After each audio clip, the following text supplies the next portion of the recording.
What is up, everybody? Thank you for coming back to another video from your favorite Florida family.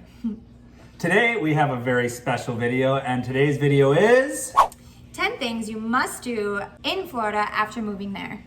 Now, we're not saying you have to do all these things immediately right when you move to Florida, because some of them we haven't even done yet, but we definitely have plans to, don't we, hon? Yes. So if you're new here, we make all sorts of videos about moving to Florida and all the fun things you can do once you get here. So make sure you subscribe down below, hit that bell so you don't miss any of our uploads, especially when we go live to answer your questions. You do that so well. Let's stop wasting the time and get right into it. Right now. Sunshine, blue skies, it's a state of mind that we came to find. I'm talking about palm trees, we're making memories. I don't wanna leave this sunshine state of mind.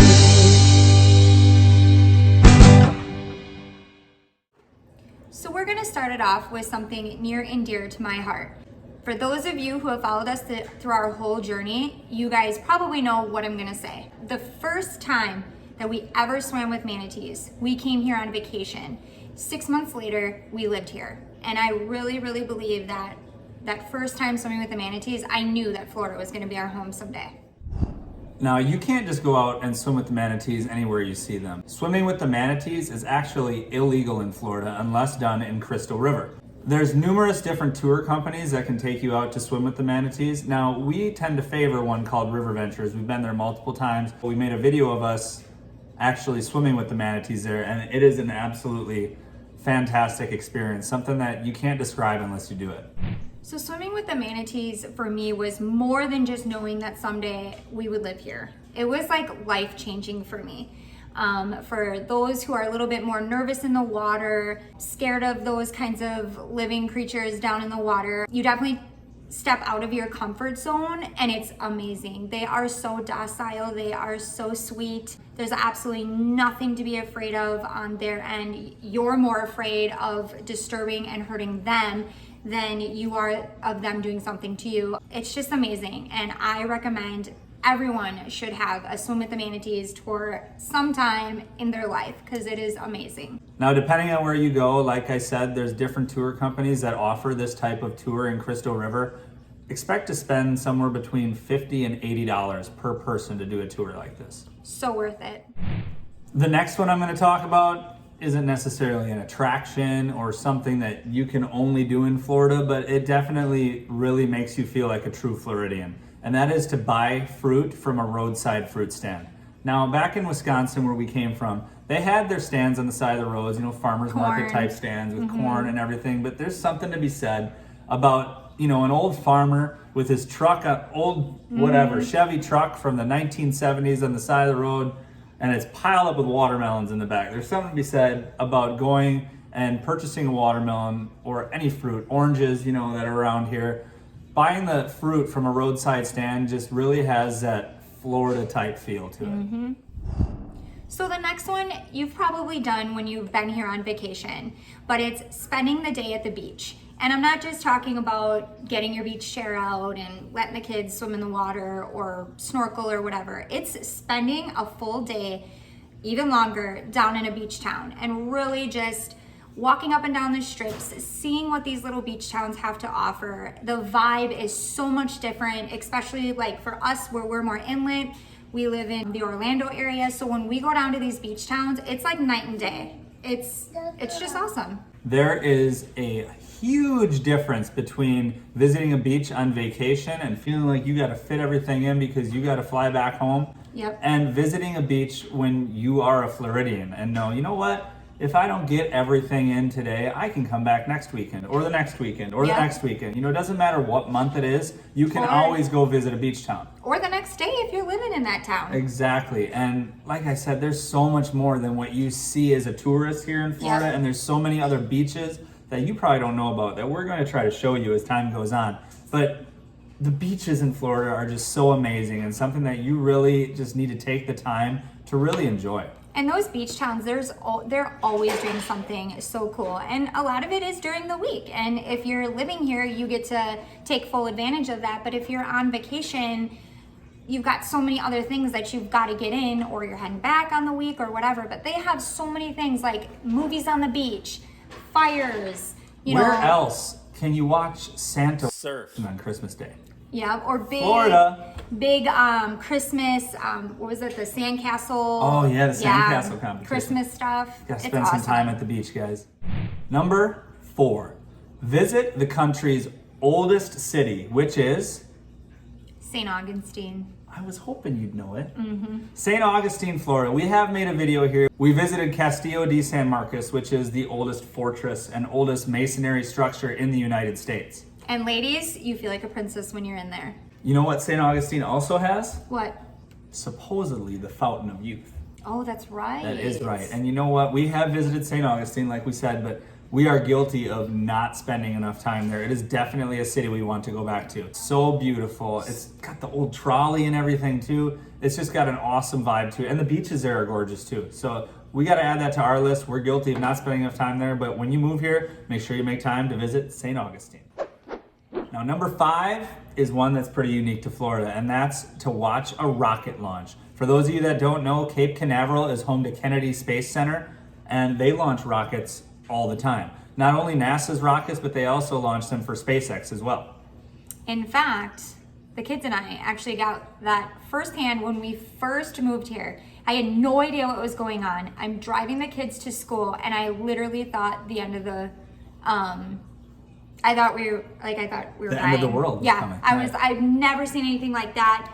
It was just it was awesome. It was really awesome. You thought the world was ending, I did. but it was I pulled awesome. over with the It's kids. beautiful. I pulled over, like, what do we do? Yeah. Thankfully, we had Miles in the car, who always is up on everything. He's like, I'm pretty sure There's a rocket launch. There's Falcon 9 rocket. Yeah.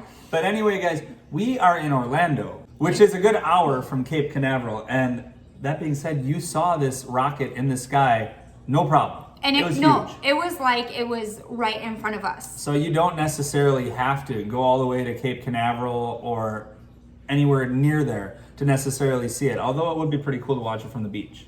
And just, guys, when you first get here, just maybe pay attention to when that's happening, because I'm telling you, first time it's probably Just gonna so freak you out. There's one happening tomorrow, huh? Oh, there is? Yes, a big one. Okay, well, I won't be scared.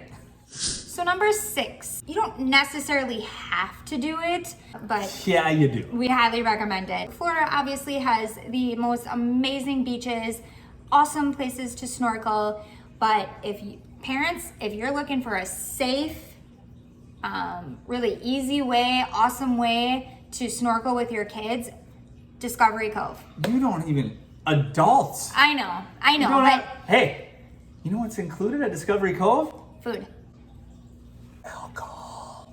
and food. Oh, right, but I mean, it's attractive to It is. adults as well. And it's awesome because it's the park that they only take a certain amount in every time. Has nothing to do with the C word, COVID, nothing. This is the way the park has always been. So you gotta have to book your tickets and make sure that day's available, but they do that for a reason, and that is to maximize and create such an awesome experience for you, because you're not in this crowded area.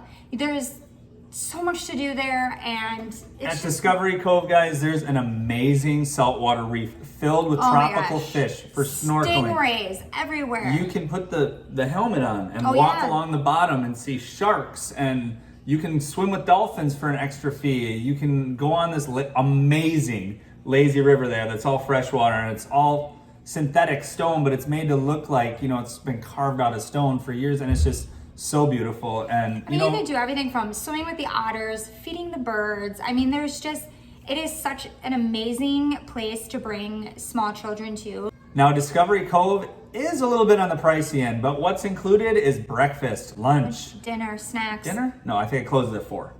I don't think they serve you dinner. you're Breakfast, lunch, snacks, And I'm alcohol. talking, like, your kids, endless slushies. I mean, Yes. they can just go up to anything. They don't have to, they can just pick their chips, whatever. It's all set for you. However, the cabanas and those kinds of things. Okay, so when people ask me, like, is it worth it? The cabanas are, I think, ridiculously, like, expensive for what they are, but it's so worth it. It's so worth to have. We'll have that. to make a video. We could go We on gotta and go on there. about this, but we'd have to make a video, give you guys our tips and tricks for Discovery Cove, because we've done it, what, 2 or 3 times now, something like that? 3 times. 3 times. So, I mean, it's an amazing place. We're going to go again. We Oh, love yeah. it. But on to the next one.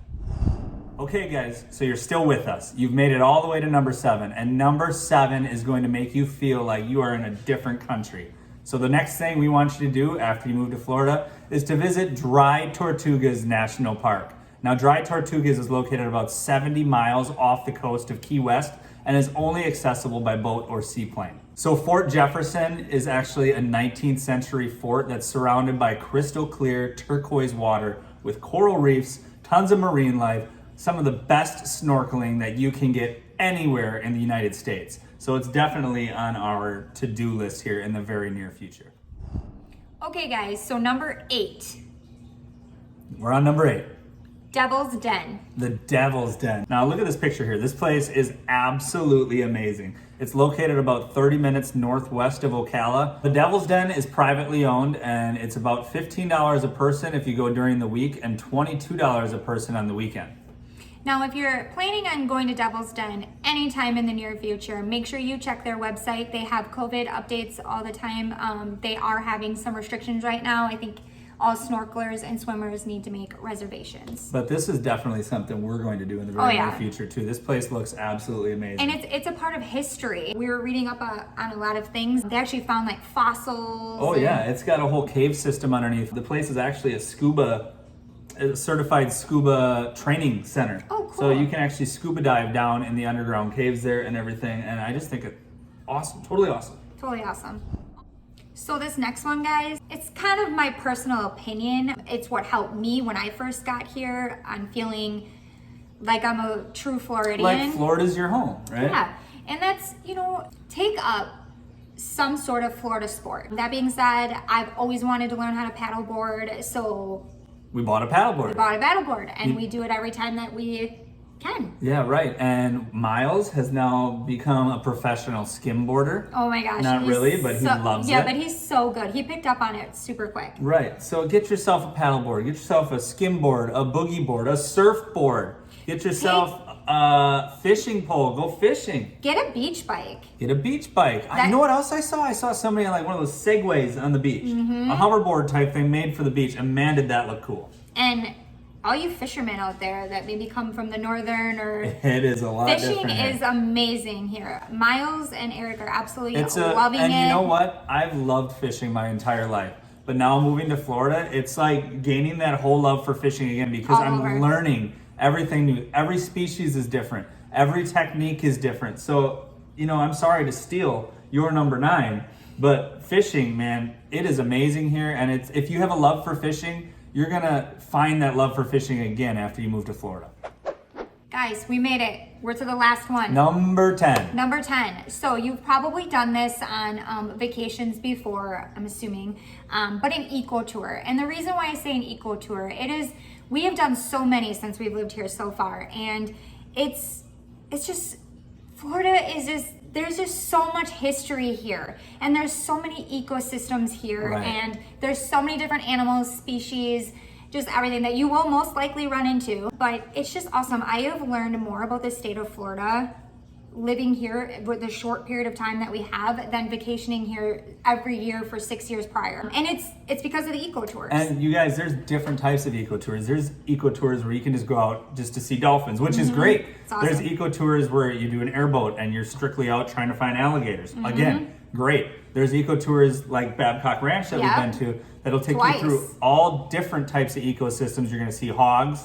You're going to see alligators, possibly snakes, all the waterfowl, birds, all that stuff. And you guys, it's good to familiarize yourself with all the wildlife, plants, ecosystems, all that stuff before you actually are going out in them and venturing off on your own. Okay, guys, we have made it all the way through the list. And we hope that you can make... What's wrong? You're just a YouTuber. Am I? Okay, guys. I did do that. I'm sorry. I'm just trying to bring the energy, Yeah, we bring it, made it bring all the it. way through the list. We hope that you can make your move to Florida and start checking these things off to make you feel like a true Floridian. Thank you guys so much for watching, and we will see you next time.